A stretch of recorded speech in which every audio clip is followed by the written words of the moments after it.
श्रीकृष्णप्रेमि महाप्रभुना विरचितम् आत्मनिवेदनस्तोत्रम्। क्षराक्षरस्वरूपाय वासुदेवाय साक्षिणे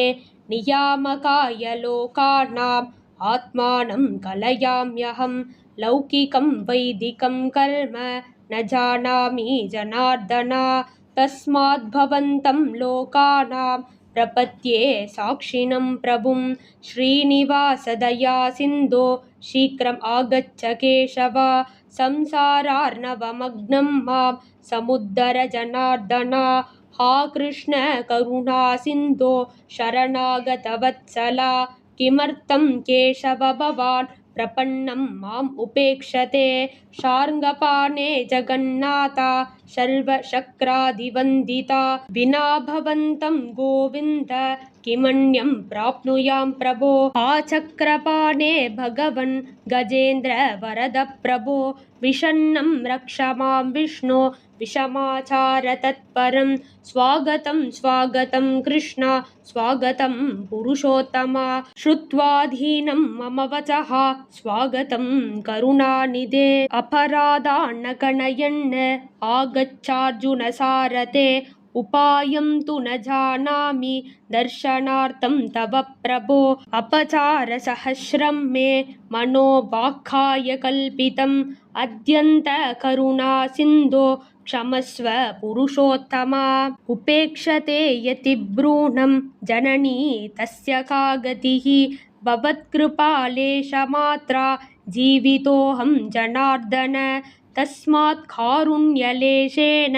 भवतश्चरणाम्बुजं ममोत्तमाङ्गे विन्यस्य रक्ष मां करुणानिधे उत्सार्य हस्तो गगने सङ्क्रन्दन् विलपाम्यहं कदा द्रक्ष्यामि भगवन् भवतो वदनाम्बुजं संसारसिन्धौ पतितो नेतरं वेद्मि रक्षकं पादावलम्बनं कुर्वन् भवन्तं प्रार्थये सदा हा कृष्ण भगवन् विष्णो रक्ष रक्ष जनार्दन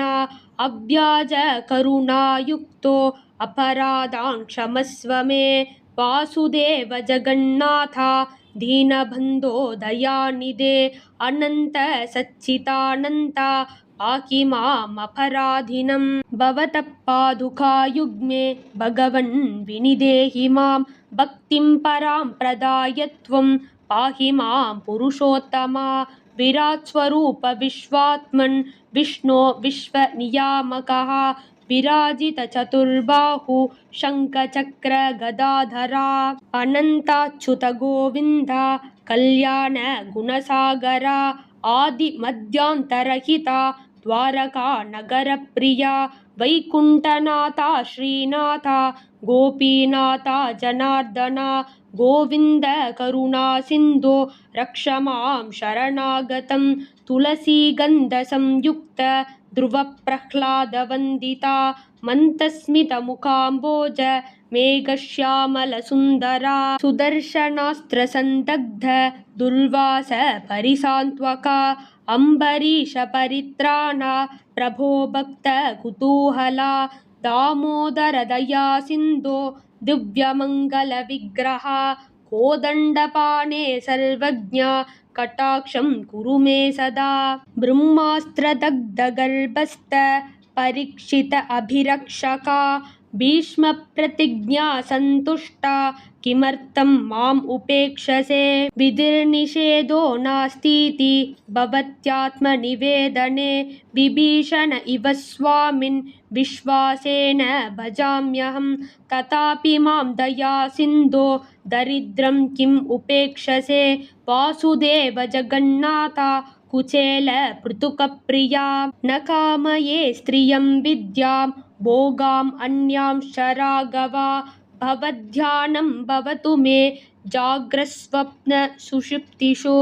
सर्वलोकशरण्य श्री शेषाद्रिशिखर प्रभो अभयं देहि गोविन्द मह्यं दीनाय माधव प्रपन्नं रक्ष मां देव प्रभो वेङ्कटनायका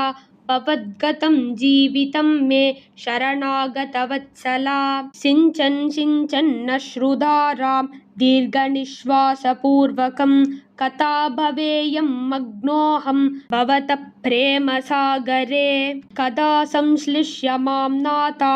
सानुरागो विवक्ष्यसि कथा संसारदाहं मे शमयन्नागमिष्यसि नारायण हृषीकेश वासुदेवा हरे हरे नरसिंह जगन्नाथ रक्ष मां पुरुषोत्तमा संसारार्णवमग्नं मां समुद्धर जनार्दन शीघ्रमायाहि गोविन्द भक्तरक्षापरायण कृष्ण कृष्ण महायोगिन् गोपीजनमनोहर स्वामिन् आगच्छ शीघ्रं मे पाहि मां शरणागतम् त्वां विना मे गतिर्नास्ति त्वमेव शरणं प्रभो अनाथं दासमाधेहि निष्किञ्चन जनप्रिया ध्यानव्रत तपोहोम जपैर्नाहं तु संस्कृतः निर्हैतुकीं कृपां कृत्वा रक्ष मां दीनवत्सला माता पिता त्वमेवासि गुरुर्बन्धुस्त्वमेव च अहं यन्त्रो हृषीकेश त्वं यन्त्री किल केशव एवं दुस्सहमालापं किं न जानासि माधव वैनतेयभुजारूढ विहाय हि जनार्दन बृन्दावनान्तसञ्चारा वेणुगान मनोहरा श्यामसुन्दर गोविन्द गोवर्धनधर प्रभो वासुदेव हरे कृष्ण भीष्ममुक्तिप्रदायक कोटिमन्मथलावण्य गोपीजनमनोरमा मयूरबर्हमकुटा पीताम्बरधर प्रभो श्रीदामोत्सङ्गशयना बलभद्र सहोदरा यमुनातीरसञ्चारा निकुञ्ज गृहकोकिला ब्रह्मरुद्रादिसंसेव्या राधाकान्ता हरे हरे नमः परमकल्याण नमस्ते पार्थसारथे संकर्षण नमस्तेस्तु सर्वलोकेश्वरेश्वर गुणदोषौ न गणयन् अनुगृह्णीष्व मां प्रभो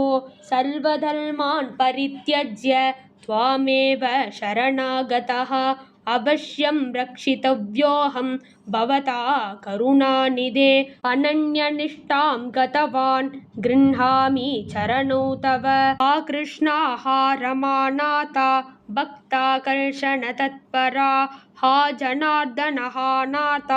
किमर्थं माम् उपेक्षसे शङ्खचक्रगदापाणे शरणागतवत्सला सत्यं सत्यं पुनः सत्यं त्वमेव शरणं प्रभो एवमाक्रन्तितं वाक्यं श्रुत्वापि मधुसूदना